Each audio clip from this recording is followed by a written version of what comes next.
कि जो चीज 22 बरस नहीं हुई उसको फिर से करने का रैशनल बताइए। कुछ नहीं, कोई जवाब नहीं। आपके कर्मचारी इक्विप्ड हैं, कोई जवाब नहीं।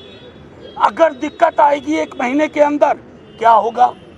एलिजिबिलिटी को मार्क करने के जो आपके तरीके हैं, वो अधिकांश लोगों के पास वो 11 दस्तावेज नहीं है। नमस्कार मित्रों, अब से बस थोड़ी देर पहले ही बिहार में जो राजनीतिक दल हैं, विपक्षी दल और इंडिया गठबंधन के जो सदस्य दल हैं, उनके करीब 20 नेताओं ने चुनाव आयोग से मुलाकात की है। आपको मालूम है कि बिहार में चुनाव से पहले एक नया बखेड़ा शुरू हो गया है। आमतौर पर चुनाव से पहले टिकटों के बंटवारे के लेकर पार्टियों में, गठबंधन में घमासान चलता है। एक दल दूसरे दल पर आरोप लगाते हैं, एक गठबंधन दूसरे गठबंधन पर आरोप लगाते हैं, लेकिन इन सब से अलग बिहार में एक नई लड़ाई शुरू हो गई है। चुनाव आयोग से विपक्षी दलों की लड़ाई शुरू हो गई है और ये लड़ाई का मुद्दा आप जानते हैं कि चुनाव आयोग ने चुनाव के कुछ महीने रह गए हैं और उससे पहले जो एक उन्होंने नई प्रक्रिया शुरू की है, SIR। चुनाव आयोग ने जो चुनाव से 2-3 महीने पहले ये जो ऐलान कर दिया है कि ये स्पेशल इंटेंसिव रिवीजन करेगी वो चुनाव में जो वोटर लिस्ट होता है, जिनके आधार पर वोटिंग होती है और वोटरों को उनके अधिकार दिए जाते हैं वोटिंग करने के, तो उस लिस्ट में संशोधन करना चाहती है चुनाव आयोग। आमतौर पर ये होता है, चुनावों से पहले ये एक प्रक्रिया रही है कि कुछ नए वोटर उसमें शामिल किए जाते हैं जो 18 साल से ऊपर के हो जाते हैं। कुछ लोगों की मृत्यु हो जाती है, वैसे लोगों का नाम हटाया जाता है और कुछ लोग जो बाहर चले जाते हैं, दूसरी जगहों पर उनके वोटर कार्ड बन जाते हैं। जैसे बिहार से विस्थापन एक बहुत बड़ी समस्या है। बिहार से काफ़ी संख्या में लोग कई जगहों पे, कई राज्यों में, कई प्रदेशों में चले जाते हैं और वहाँ के वोटर बन जाते हैं, तो वो एक अमेंडमेंट अलग चीज़ है। लेकिन ये जो इसका नाम जो दिया गया है स्पेशल इंटेंसिव रिवीजन, इससे विपक्षी दल को आशंका ये हो रही है कि चुनाव आयोग कोई खेल कर रहा है और ये खेल सत्ता के इशारे पे किया जा रहा है। ऐसी एक आशंका विपक्षी दलों के मन में बैठ गई है और इसीलिए वो इससे आशंकित आज होकर जब वो चुनाव आयोग के यहाँ उनको ये सब बताने गए कि ये ठीक नहीं है और ये बहुत ही व्यवहारिक नहीं है, क्योंकि समय बहुत कम है। आमतौर पर जो वोटर लिस्ट में परिवर्तन किया जाता है उसके लिए बहुत BLO को काम करना पड़ता है। चुनाव आयोग के अधिकारियों से लेकर कर्मचारियों तक को एक बड़ी कड़ी मशक्क़त करनी पड़ती है। उनको घर घर जाना होता है और सच्चाई के हिसाब से उनको अपने वोटर लिस्ट में एक अमेंडमेंट, एक संशोधन करना होता है।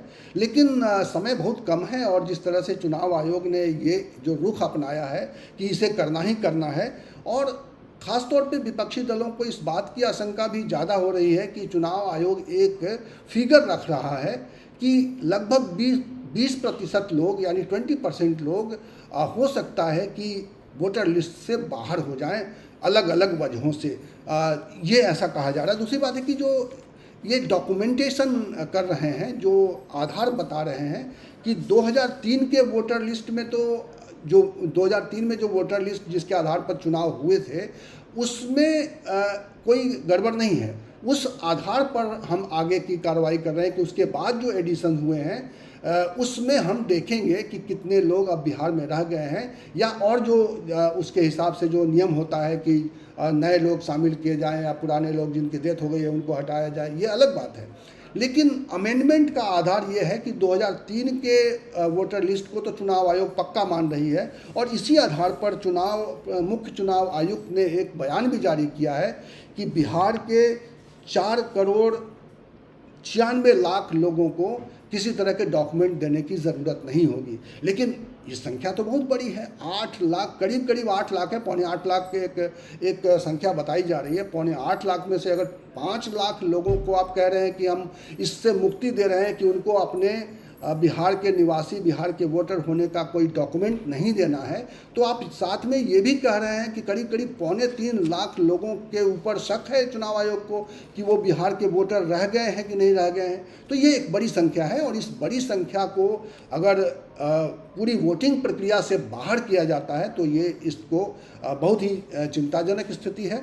कि ये कैसे किया जा सकेगा, लोकतंत्र में ये कितना बड़ा फैसला है, और इतना बड़ा फैसला अगर चुनाव के एन 3 महीने पहले किया जा रहा है, 3 साढ़े 3 महीने का वक्त है, उसके पहले ये इतना बड़ा फैसला करना, मुझे लगता है कि इसको लेकर विपक्ष की जो आशंकाएं हैं वो कोई गलत नहीं है और इस पर बहुत सारी चुप्पी है।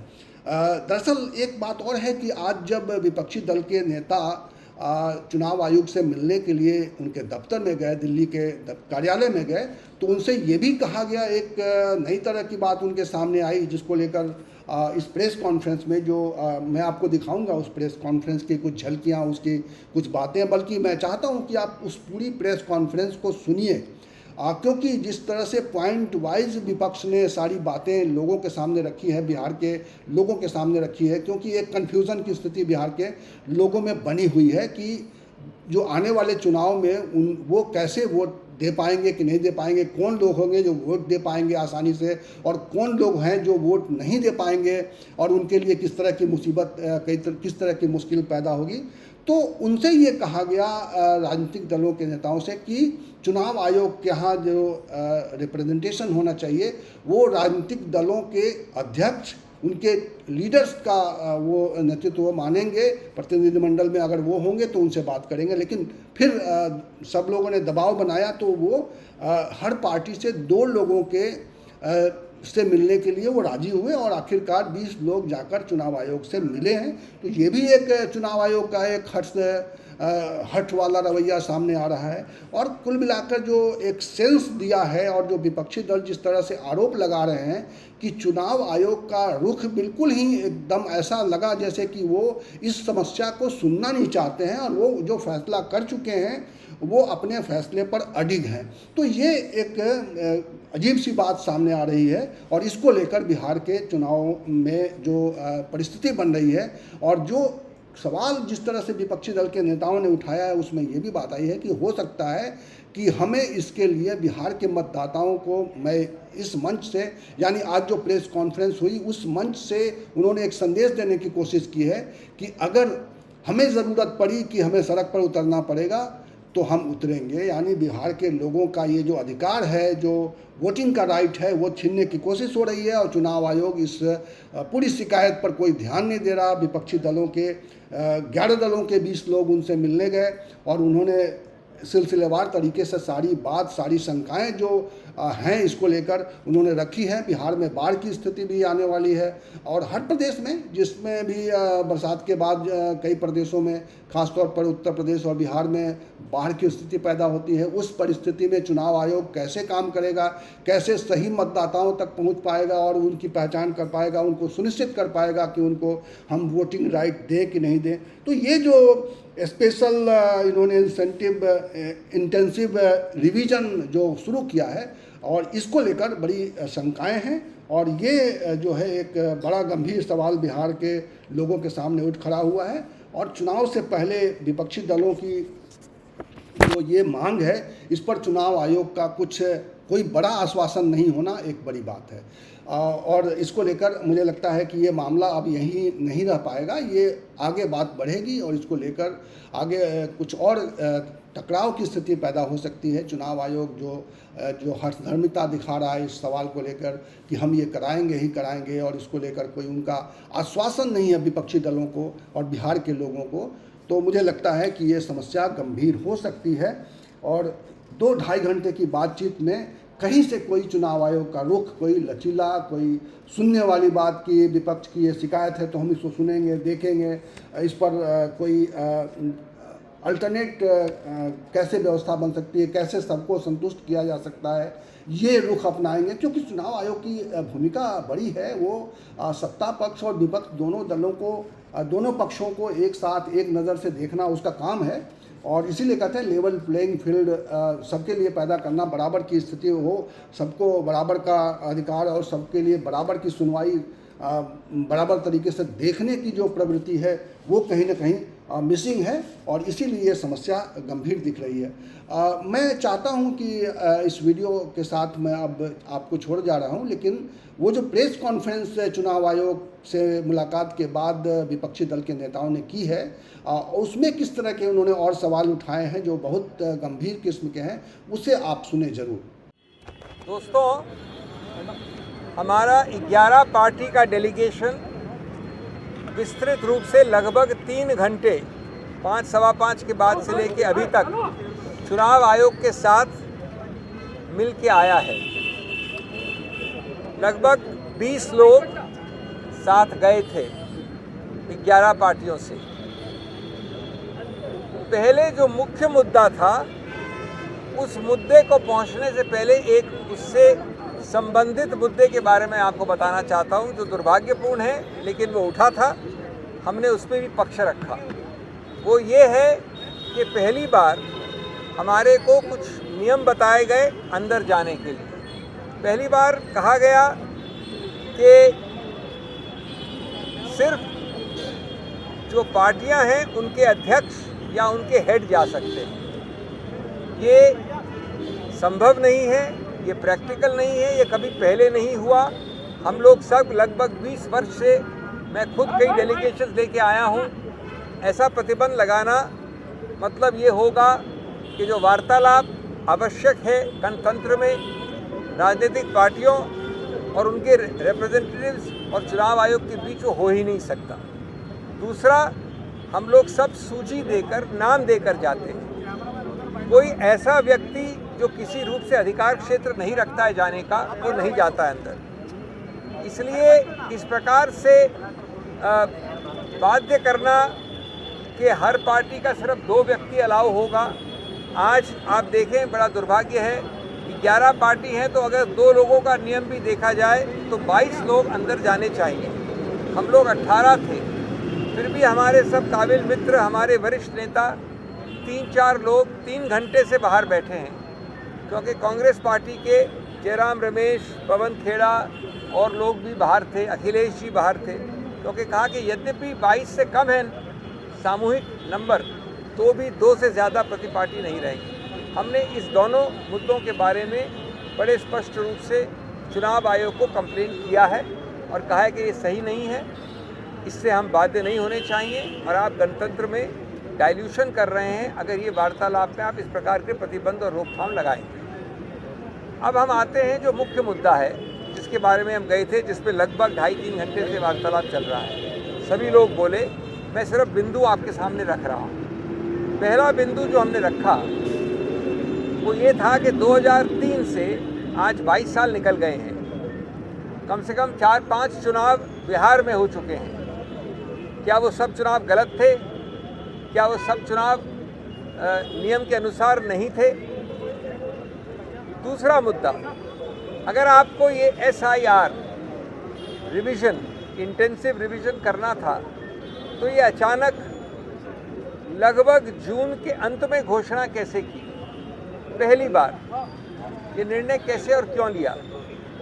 मान भी लिया जाए कि SIR की आवश्यकता है, तो उसको जनवरी, इस चुनाव के बाद, दिसंबर-जनवरी के बाद इत्मीनान से, व्यापक रूप से, बहुत ध्यान से किया जा सकता था। आज आपने लगभग 1 महीना जुलाई दिया है इस बड़े भारी भरकम काम के लिए। 7.25 करोड़ इलेक्टर्स के विषय में 1 महीने का एन्यूमरेशन है। उसके बाद जो भी कुछ चीज़ें करनी हैं, चुनौतियां देनी हैं, ठीक ठाक करना है, उसके लिए 2-3 महीने और हैं। जब 2003 में आपने किया था, तो उसके 1 वर्ष बाद राष्ट्रीय चुनाव था, 1 वर्ष 12 महीने बाद। जब 2003 में आपने किया था, तो उसके 2 वर्ष बाद असेंबली का चुनाव था। इस बार आपके पास मात्र महीना, 1.5 महीना है। ये इतने बड़े काम के लिए सही नहीं है। नंबर 3, जो आप दस्तावेज मांग रहे हैं, पिछले 1 दशक से हर चीज़ के लिए आप आधार मांगते हैं, हर चीज़ के लिए आप राशन कार्ड या आधार का कॉम्बिनेशन देखते हैं। आज पहली बार आप ये कह रहे हैं कि आपका जो चुनाव में इलेक्टोरल रोल में नाम है वो नहीं माना जाएगा अगर आपके पास बर्थ सर्टिफिकेट नहीं होगा, और एक कैटेगरी, एक श्रेणी में वो जन्म का दस्तावेज आपके पिताश्री और माताश्री का भी होना चाहिए अगर आप 1987 से 2012 के बीच में पढ़ते हैं।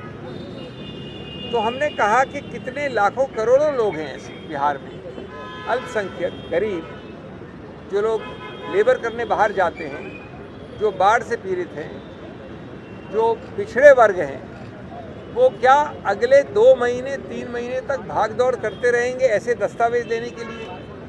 और इस दस्तावेज के बिना जो लोग दशकों से 2003 के बाद से या 2005-7 के बाद से लिस्ट में हैं, वो अपने नाम को वंचित पाएंगे। ये एक हनन है लेवल प्लेइंग फील्ड का। लेवल प्लेइंग फील्ड चुनाव का आधार है, चुनाव गणतंत्र का आधार है और गणतंत्र मूल ढांचे का आधार माना गया है। यानी उसमें थोड़ा भी आघात होता है तो बेसिक स्ट्रक्चर, मूल ढांचा जो है संविधान का, उस पर आघात माना जाता है। इन सब के ऊपर विचार करना, समय निकालना, कंसल्टेशन करना, लोगों से बातचीत करना जो बहुत ज़्यादा व्यापक होनी चाहिए, आवश्यक थी। हमने ये भी बताया कि ये निर्णय आपने कब लिया, कैसे लिया। जनवरी तक ये निर्णय नहीं था। आपने प्रकाशित किया एक SSR एक अलग चीज़ होती है जो समरी रिवीजन होता है, वो अक्टूबर 2024 से चल रहा है। 2025 जनवरी में आपने SIR जो अब कर रहे हैं उसकी घोषणा नहीं की। आपने वक्तव्य घोषणाएं की औपचारिक रूप से चुनाव आयोग की हैसियत से अप्रैल 2025 में, मई 2025 में, जून के बीच में कई विषयों में, शिक्षा के विषय में, कैसे पार्टियों को इन्वॉल्व करना, कैसे BLOs को ट्रेनिंग करना, कहीं आपने नाम नहीं लिया SIR का, कहीं नाम नहीं लिया SIR का। तो ये अचानक कब निर्णय लिया जून के अंत में कि हम महीने, 1.5 महीने, 2 महीने में पूरा SIR कर डालेंगे। 8 करोड़, जो बिहार देश का दूसरा सबसे बड़ा प्रदेश है इस विषय में, उत्तर प्रदेश के बाद। और हमने अंत की अपनी बात उच्चतम न्यायालय के वो निर्णय साइट करके, रीड करके, बताकर उनको कि उसके अंतर्गत इस प्रकार से वंचित होना इलेक्टोरल रोल से बहुत भयानक और अत्यंत गंभीर हैरेसमेंट होता है। और उच्चतम न्यायालय ने 1995 और कई अन्य निर्णयों में कहा है कि ये नहीं होने देना चाहिए चुनाव आयोग के विषय में। Friends, there is a lot more to say, but I will summarise it in English and then I ask my colleagues to add. Before we could come to the senior leader Abhishek ji ने बात रख दी है। सिर्फ इतना कहना चाहता हूं, इस मीटिंग को मैं सौहार्दपूर्ण कतई नहीं कह सकता। मेरे पास कोई कारण नहीं है। हम सब ने बिहार की चिंता रखी, गरीब, गुरबे, दलित, पिछड़े, अल्पसंख्यक मुसलमानों की चिंता रखी, लेकिन उस चिंता से जो चिंतन की व्युत्पत्ति होनी चाहिए थी उसका अभाव देखा हमने। मैंने कहा कि सौहार्दपूर्ण मैं कतई नहीं कहूँगा। हमने उनको सौंप दिया नेता प्रतिपक्ष तेजस्वी जी का पत्र, जिसमें बिंदुवार कि कैसे ये लोगों को बेदखल करने की साजिश है, निकालने की साजिश है। और मैं आपके समक्ष एक बहुत बात कहता हूँ, बातचीत के क्रम में चुनाव आयोग की तरफ से 20% जो पलायन करके बिहार के वासी बाहर रहते हैं, निशाने पे वो भी थे बेदखल करने में। उनमें से कई आप लोग भी होंगे। अगर किसी एक्सरसाइज का पर्पस इंक्लूजन के बदले एक्सक्लूजन हो जाए तो हम क्या ही कहें। हमने अपनी तमाम चिंताएं रखी मौसम को लेकर के। पहला सवाल जिसका जवाब नहीं है उनके पास कि जो चीज़ 22 बरस नहीं हुई उसको फिर से करने का रैशनल बताइए। कुछ नहीं, कोई जवाब नहीं।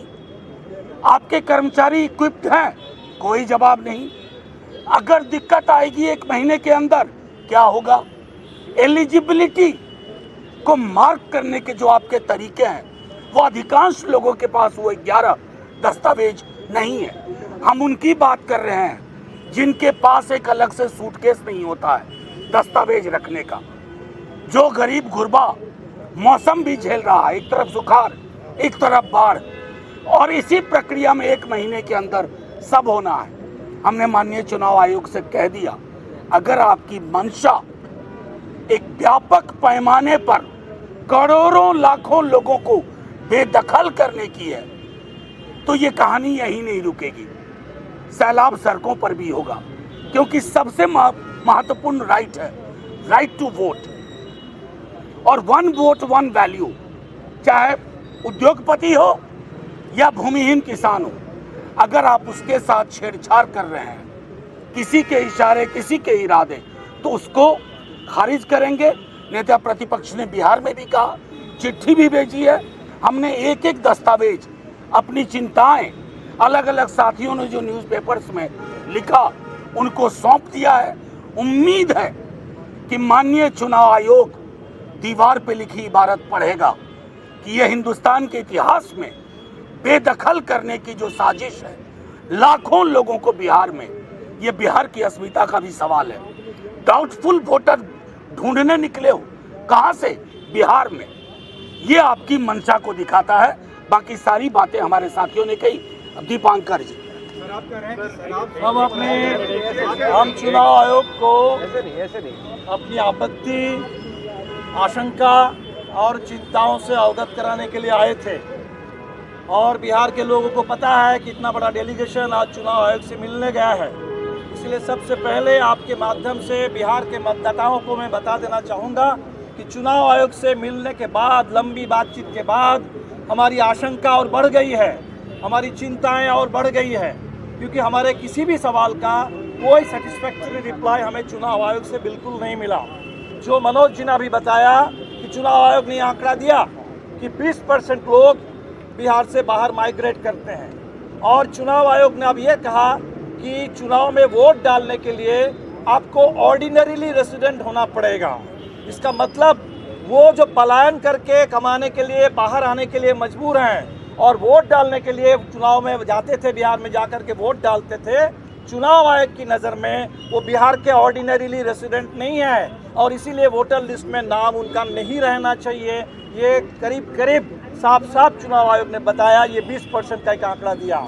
हमने कहा कि बिहार के इतने सारे गरीब, उनके पास ये सर्टिफिकेट नहीं होगा, ये मैट्रिक का सर्टिफिकेट, ये ज़मीन का सर्टिफिकेट, आवासीय प्रमाण पत्र, कास्ट सर्टिफिकेट, ये कुछ भी नहीं होगा। जो उनके पास हो सकता था वो है आधार कार्ड, वो उनके पास है उनका राशन कार्ड, उनके पास है जॉब कार्ड, उनके पास हो सकता है कुछ नौजवानों के पास ड्राइविंग लाइसेंस, लेकिन आप उनको मान्यता नहीं दे रहे हैं। तो इनके जो 2003 के बाद वाले जिनकी नागरिकता इनके नज़र में संदिग्ध है, ये साफ उन्होंने कहा कि 2003 के वोटर लिस्ट में जिनका नाम है, they will be presumed to be citizens of India, और 2003 के बाद जितने नाम चढ़ेंगे वो उनको नागरिकता साबित करनी पड़ेगी चुनाव आयोग को। जितने हमारे नौजवान मतदाता हैं आज के दौर में, छात्र नौजवान जो रोजगार को लेकर सड़क में आते हैं, सवाल उठाते हैं, जो अग्निवीर के खिलाफ प्रदर्शन करते हैं, रोजगार के सवाल पर, पलायन के खिलाफ, आज उनकी नागरिकता चुनाव आयोग के नज़र में संदिग्ध है और साबित करने की आवश्यकता है। और इसीलिए उन तमाम लोगों को ये SIR के बहाने इसको एक सिटीजनशिप टेस्ट में धकेल दिया गया। हमने चुनाव आयोग से साफ साफ कहा कि आपके घोषणा से बिहार के लोगों को नोटबंदी याद आ गई और बिहार के लोग पॉपुलरली इस SIR को स्पेशल इंटेंसिव रिवीजन, बड़ा लंबा चौड़ा नाम है, उसका बहुत छोटा सा नाम लोगों ने दिया है, ये वोटबंदी है। ये वोटबंदी है बिहार के लोगों के लिए, गरीबों के लिए, खासतौर पर प्रवासी मजदूरों के लिए, उन तमाम लोगों के लिए जिनके पास वो कागजात नहीं होते हैं, जिन कागजात के आधार पर अब चुनाव आयोग एलिजिबिलिटी तय करना चाहता है। इसलिए हम आपसे कहने के लिए बाध्य हैं कि हमारी चिंताएं और बढ़ गई हैं। अब मोदी जी ने जैसे कहा था कि 1 साल के बाद कृषि कानून को वापस लेते हुए कि हमारी तपस्या में कोई कमी रह गई थी, हम किसानों को समझा नहीं पाए, तो हमें मोदी जी को ही एक तरह से कह देंगे कि भाई हमारी तपस्या में शायद कोई कमी है, बिहार के लोगों की तपस्या में कमी है कि चुनाव आयोग को हम लोग एक छोटी सी बात समझा नहीं पाए कि 1 महीने में, जुलाई महीने के अंदर, बरसात के महीने में 8 करोड़ मतदाताओं के पास अब बिल्कुल नहीं पहुंच सकते हैं। वो प्रवासी मजदूर जिनको आप कह रहे हैं कि उनको ऑर्डिनरी रेसिडेंट दिखाना होगा, वो नहीं दिखा सकते हैं। और इसका सीधा मतलब होगा लाखों करोड़ों की तादाद में लोग वोटर लिस्ट से बाहर हो जाएंगे, और वोटर लिस्ट से लोग बाहर हो जाएंगे तो उनका पूरा इस लोकतंत्र में पूरा वजूद खत्म हो जाएगा। ये बात हम चुनाव आयोग को समझा नहीं पाए, लेकिन अब चुनाव आयोग पर है, चुनाव आयोग क्या सोचता है आने वाले दिन में। लेकिन बिहार के मतदाताओं को हम साफ साफ बता देना चाहते हैं कि आपके वोट डालने का अधिकार जो सबसे बुनियादी अधिकार है लोकतंत्र में, वो आज खतरे में है। आपका वोट, आपके वोट डालने का अधिकार खतरे में है। इससे बड़ा संविधान और लोकतंत्र पर हमला आज तक हमने ना कभी सोचा था, ना कभी हमने देखा है, जो आज हमारे सामने आ गया है। तो बिहार के लोग ज़रूर इस पर गौर करेंगे और बिहार ने जो कहा है कि हमें ये वोटबंदी मंजूर नहीं है और मताधिकार और लोकतंत्र की रक्षा हम हर कीमत पर करेंगे, तो बिल्कुल एक बड़े आंदोलन की ज़रूरत है। ये चुनाव आयोग से मिलने के बाद हमें और ज़्यादा इस मामले में भरोसा हो गया कि आंदोलन के बगैर ये बात आगे बढ़ेगी नहीं। राजेश जी, सम्मानित सभी लोग, जैसा कि आप जानते हैं कि बिहार में आगामी जो है बिहार विधानसभा का चुनाव, और ये चुनाव के परिप्रेक्ष्य में, चुनाव के बीच में जिस तरह से इलेक्शन कमीशन ने जो है मात्र 25 दिन के तुगलकी फरमान जारी करके बिहार के लोगों के साथ वोट देने के लिए वंचित करने का काम किया है, उसके लिए हम लोग बिहार से और हमारे सभी नेतागण इंडिया गठबंधन के अवगत कराने के लिए आए हैं। लेकिन यहाँ देख करके काफ़ी आश्चर्य हुआ और देख करके ये आश्चर्य हो रहा था कि अंदर हमारी बातों को, डेलीगेशन को सुनने के लिए भी नहीं तैयार था। हम लोग आधा घंटा 45 मिनट डेलीगेशन अंदर जाने के लिए हम संघर्ष करते रहे। तो इसलिए उसी समय मुझे ये जो है महसूस हो रहा था कि शायद अंदर जाकर के हम बिहार के मतदाताओं के लिए जो बाबा साहेब भीमराव अंबेडकर जी के जो दिए हुए संविधान में अधिकार है, जो हर व्यक्ति को एक वोट देना है, उनके अधिकार छीने जाएंगे। जिस तरह से इलेक्शन कमीशन का जो रवैया है, केवल वो अपनी बातें समझा रहे थे कि जो है इसको फॉर्म कैसे भरना है, कितना दिन में प्रक्रिया पूरा करना है। लेकिन जब हमने कहा कि अभी जो है 18 जून को मानसून ब्रेक करने के बाद बिहार के दिहाड़ी मजदूर के सुखाड़ वाले एरिया, चूँकि वहाँ बिहार जो है दो परिक्षेत्र में वहाँ बटा हुआ है प्राकृतिक रूप से, पहला उत्तरी बिहार और दक्षिणी बिहार। दक्षिणी बिहार में जो है ये प्रकृति पर जो है निर्भर कृषि होती है। वहाँ के लोग पंजाब, हरियाणा और अदर स्टेट में मानसूनी सत्र में आ करके वो अपना बुआई करने आते हैं। तो आप 25 दिन में आज से जोड़े तो मात्र 20 दिन होता है, और उस 20 दिन में वो दिहाड़ी करने वाले लोग के घर पर जब आपके बीएलए जाएंगे और जो आपके कर्मचारी जाएंगे वो नहीं मिलेंगे, तो उनके लिए आपके पास क्या व्यवस्था है? पहली तो मैंने ये कहा।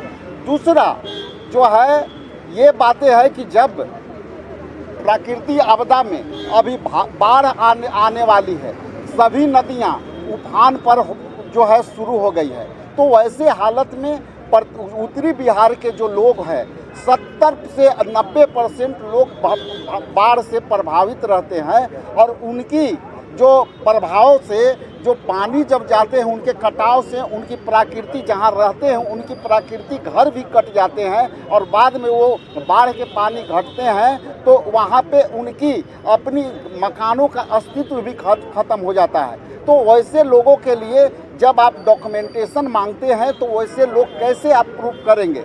ज़मीन के डॉक्यूमेंटेशन मांगते हैं तो आप जो है कहीं ना कहीं इस पर आपको जो है उनको एग्जम्पशन करना चाहिए।